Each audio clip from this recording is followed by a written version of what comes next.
थोड़ा सा और बहुत सीरियस से बैठे हैं, मातम में थोड़ी आए हैं अपन।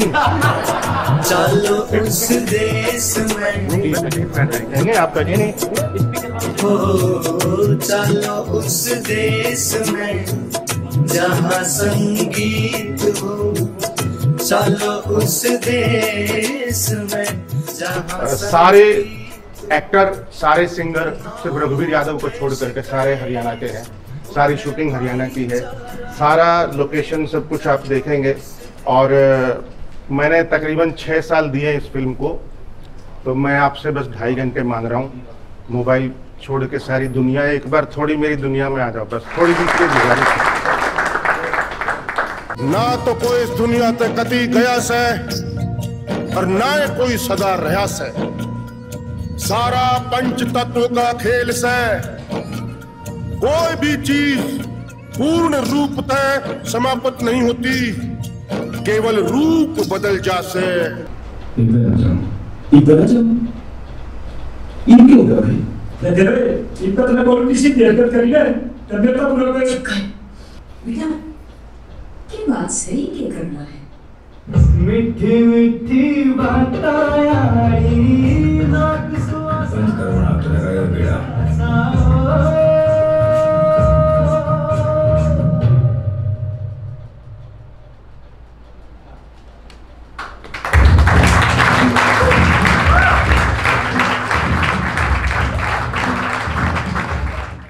कब आ रहा है इसमें सेकंड पार्ट? लिखा था ना जल्दी आओ हरियाणा में ना एक उपले, मतलब अंगारे नहीं, उपले की गर्म राख होती है, कंडे की हारा बोलते हैं उसको, तो उसमें खीर बनती है जो कई बार 1.5 दिन या 2 दिन में बनती है। तो अब तो मैगी आ गई है सब जगह, मतलब जल्दी जल्दी बन जाता है। तो ये हारे की खीर है, आराम से बनी है। इस फिल्म की सबसे अच्छी बात यह है कि इसमें ऐसा नहीं कह सकता कि ये बहुत कमाल का था, ये नहीं। चाहे वो एक्टिंग हो, चाहे सिनेमेटोग्राफी हो, आर्ट डायरेक्शन हो, किसी को अलग से आइडेंटिफाई नहीं कर सकते। सब एक दूसरे से बहुत अच्छे तरीके से निट।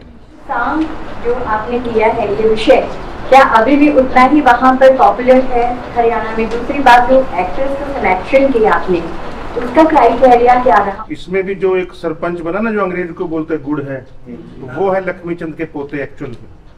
तो मैंने कहा कि इतिहास में उनका एक रहे उस फिल्म में थोड़ा सा कुछ अलग, इसलिए मैंने उनको लिया। तो वो करते हैं शान, लेकिन यंग जनरेशन कोई भी इंटरेस्टेड नहीं है उसमें सारे बुढ़े लोग हैं गांव के, वही सुनते हैं जा करके, वही उनका ही वो होता है। और दूसरा जो कास्टिंग की बात है, कास्टिंग की तकरीबन 7 छोटे लक्ष्मी और 9 बड़े लक्ष्मी सेलेक्ट किए हुए थे। लेकिन अब छोटे बच्चे को, मतलब मुझे कई लोगों ने बोला, मेरा बेटा एक्चुअल में उतना ही था जितना चाहिए था इसमें, तो सबने बोला कि यार तेरा बेटे को ले लो, अच्छा एक्टर है, बिल्कुल है, एनर्जेटिक है और सेंस ऑफ ह्यूमर भी है, ये भी है, वो भी है। मैंने कहा वो हरियाणा में पैदा नहीं हुआ, तो बॉम्बे में पैदा हुआ है, तो वो देसीपन नहीं है। जो बड़ा लक्ष्मी का रोल कर रहा है, मुझे पता नहीं उसका क्या थिएटर का बैकग्राउंड है, बट ही इज फैंटास्टिक, बहुत अच्छा। मतलब he is made for this, he is made for this character. 9 लोग सिलेक्टेड थे और मैं बड़ा कंफ्यूज था, क्योंकि कोई एक्टिंग में अच्छा था तो डांस नहीं था, किसी का लुक अच्छा था तो एक्टर अच्छा नहीं था, कोई एक्टर बहुत अच्छा था लेकिन लुक ऐसा था कि मेरा हीरो नहीं लग रहा था वो मुझे।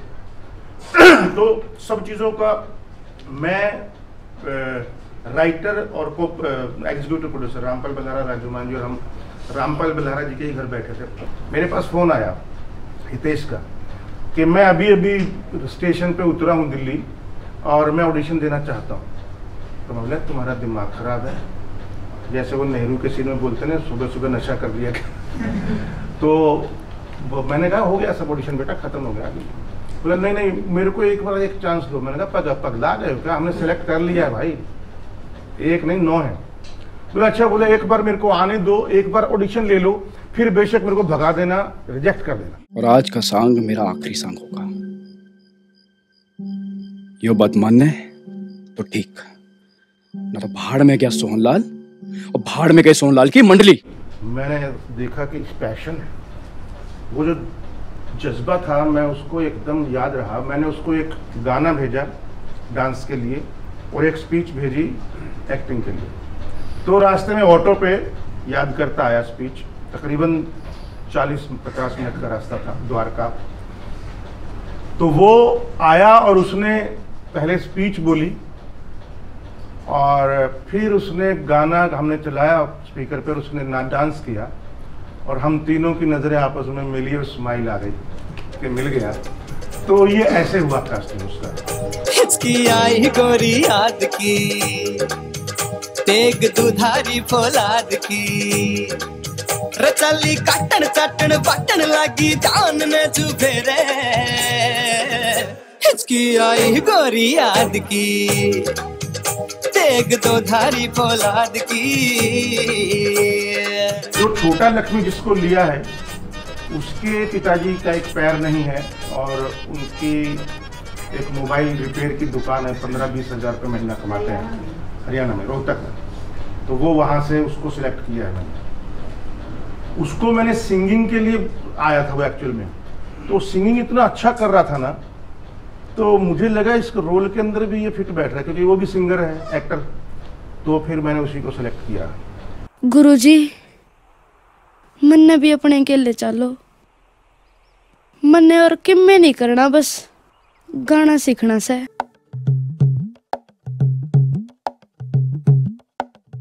ये बताइए कि इसके म्यूजिक डायरेक्टर को चुनने में आपने कितना समय लिया?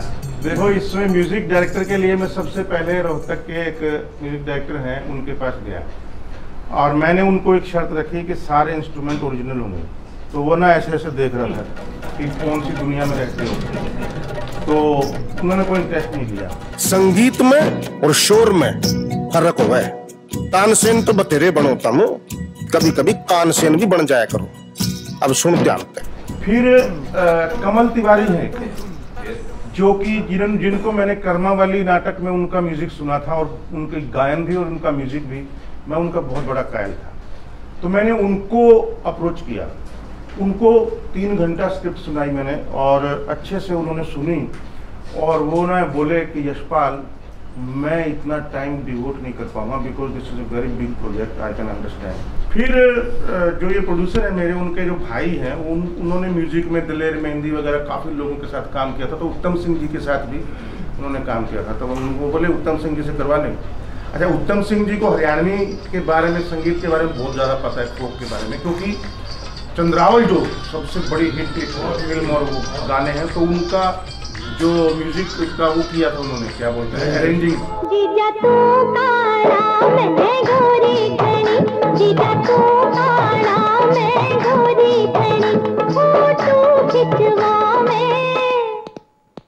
हम उनके घर गए उत्तम सिंह जी के प्रोड्यूसर रोड में और तकरीबन 3.25 घंटे हर गाना सुनाया मैंने उनको, इस क्या है, इसका मीनिंग क्या है, ये क्या है, और पूरी कहानी सुनाई। और वो उन्होंने पूरी कहानी सुनी और सुन करके ऐसे कान को हाथ लगाया कि बोले मैं करूंगा ये। समदर्शी से होए ब्रह्मज्ञानी, तेरे समदर्शी से होए ब्रह्मज्ञानी, जिसने वेद विचारा।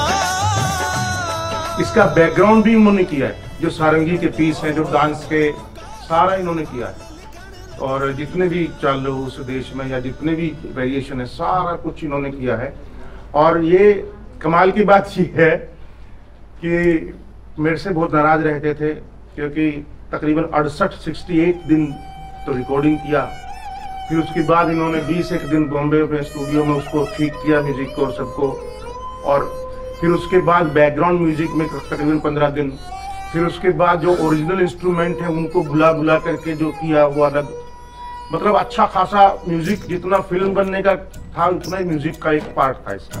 13,84 खत्म हुए ना, 1,84 खत्म हुए ना, बीत कल्प युग 4 गए, नाक में दम आ लिया करें क्या, मरते मरते हार गए, मरते मरते हार गए।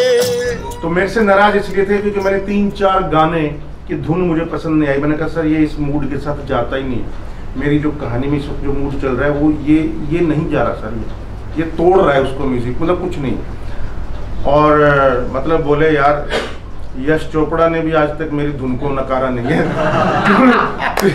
और लेकिन जब उन्होंने फिल्म, ये उनकी महानता है, जब उन्होंने फिल्म देखी तो उन्होंने गले लगा लिया कि बोले यस यू कैन अंडरस्टैंड, मैं अब समझ रहा हूँ कि तुम क्यों वो चेंज किया, यहाँ पर यही मूड चाहिए था। तो दिस इज देयर ग्रेटनेस। ना तू किसे का ना कोई तेरा, सुपन समान समझ घर डेरा, चिड़िया कैसा रैन बसेरा, जिसने तू सोचे अपना रे, जगत से यो रैन का सपना रे।